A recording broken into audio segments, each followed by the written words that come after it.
तन्हाई में बैठे, कोई आपको देखने वाला ना हो, कुछ अल्लाह से बातें करें, कुछ उससे दुआएं करें और फिर सच्ची तौबा करके अल्लाह के हुजूर सो जाए, आप इत्मीनान महसूस करेंगे। ये अल्लाह के हुकूक है।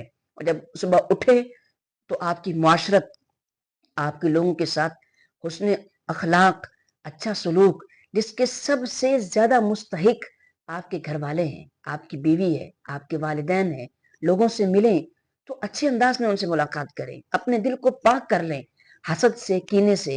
ये दिल की बेचैनी का और दिल के बेचैन होने का सबब बनते हैं। नबी करीम सल्लल्लाहु अलैहि वसल्लम ने एक बहुत बड़ी प्यारी हिकमत वाली बात हमें समझाई। दिल बेचैन क्यों होता है? नबी पाक अलैहिस्सलाम फरमाते हैं, जब इंसान गुनाह करता है तो उसके जिस्म पर एक स्याह नुक्ता लग जाता है, एक स्याह नुक्ता लगता है।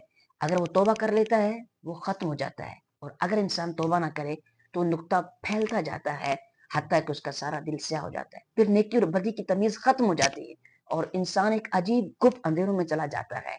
इंसानों के हुकूक और अल्लाह के हुकूक, इनको साथ लेकर चलें, थोड़ा सा नरमी पैदा करें।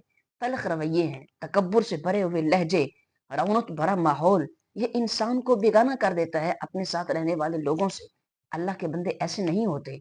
अल्लाह के बंदे कैसे होते हैं? जब वो जमीन पर चलते हैं अकड़ कर नहीं चलते। जब उनसे जाहिल भी बात करते हैं वो तमीज से बात करते हैं। जब उनकी रात आती है तो वो उठ के अल्लाह के हुजूर खड़े हो जाते हैं। और जब वो अल्लाह के हुजूर अच्छे अमाल पेश करते हैं, सदका व खैरात करते हैं, तो दिखावे के लिए नहीं करते। लोग सो रहे हैं, तन्हाई में उनकी इमदाद करते हैं, कोई जानने वाला नहीं होता।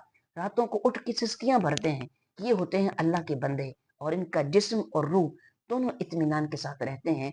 मुझे और आपको गौर करना है कि हमारा शुमार इन बंदों के अंदर हो रहा है या नहीं हो रहा। दोनों काम करें, अल्लाह के हकूक भी अदा करें और बंदों के हकूक भी अदा करें।